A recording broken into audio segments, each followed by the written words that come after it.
उत्तर प्रदेश में विधानसभा उपचुनाव के बाद लगातार विपक्षी गठबंधन इंडिया भाजपा सरकार पर हमलावर है। चुनाव के ठीक बाद संभल हिंसा का मामला हर समय दिन ब दिन राजनीति को नया यू टर्न दे रहा है। खास तौर पर इस मामले में सपा जहां संसद के अंदर लगातार केंद्र सरकार को घेरने का प्रयास कर रही है, तो वहीं कांग्रेस भी अपने जनाधार को बढ़ाने के लिए संभल के मुद्दे को एक हॉट केक के रूप में ले चुकी है। लेकिन इन सब के बीच अपना खोया हुआ जनाधार वापस पाने के लिए बसपा सुप्रीमो मायावती अब तक संभल मुद्दे पर इतना नहीं बोल रही थी, लेकिन बीते कुछ दिनों से मायावती भी संभल मामले को दलितों और अल्पसंख्यकों की राजनीति से जोड़कर देखने लगी है।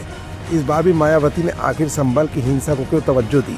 संभल मामले को लेकर माया ने क्यों न सिर्फ प्रदेश सरकार को घेरने की कोशिश की, बल्कि सपा और कांग्रेस को भी निशाने पर ले लिया है? आखिर मायावती को बांग्लादेश की हिंसा की बात उत्तर प्रदेश में क्यों दोहरानी पड़ रही है, और क्या है संभल मामले में मायावती का तुर्क और नॉन तुर्क एजेंडा? ये कुछ ऐसे सवाल हैं जिनका जवाब आज की इस रिपोर्ट में हम आपको दिखाएंगे भी और बताएंगे भी। दरअसल बसपा सुप्रीमो मायावती ने कहा कि संसद में विपक्षी पार्टियां देश और जनहित के मुद्दे नहीं उठा रही हैं, बल्कि अपने राजनीतिक स्वार्थ के लिए सपा और कांग्रेस दोनों ही संभल में हुई हिंसा के बहाने मुस्लिम मतदाताओं को रिझाने की कोशिश में लगी हुई है। बाकी मुद्दों से उनका कोई लेना देना नहीं है। मायावती ने कहा कि सपा और कांग्रेस संभल में मुस्लिम समुदायों तुर्क और नॉन तुर्क को आपस में लड़ाने का काम कर रही हैं। इससे मुस्लिम समाज को भी सतर्क रहने की बेहद ज़रूरत है।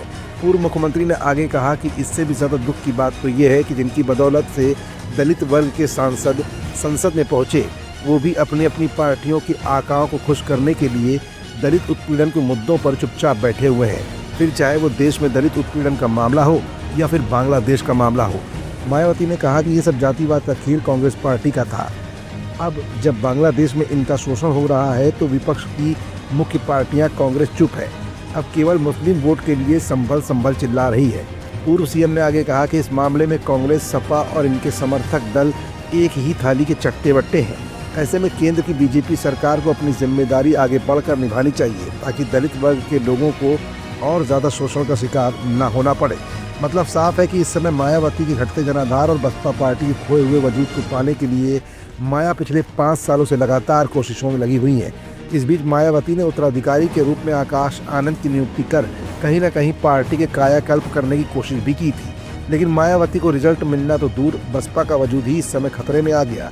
ऐसे में मायावती जहाँ एक तरफ अपने बयानों के जरिए दलितों की हितैषी बनने की कोशिश कर रही हैं, तो वहीं दूसरी तरफ अब संभल मामले को लेकर अल्पसंख्यकों को भी अपने साथ लाने के लिए मायावती ने अपने बयानों के जरिए एक नया ट्रम्प कार्ड खेलना भी अब शुरू कर दिया है। अब देखना ये होगा कि 2027 के विधानसभा चुनाव से पहले संभल के अलावा किन किन मुद्दों पर मायावती अल्पसंख्यकों का दर्द बांटने की कोशिश करती नजर आने वाली है।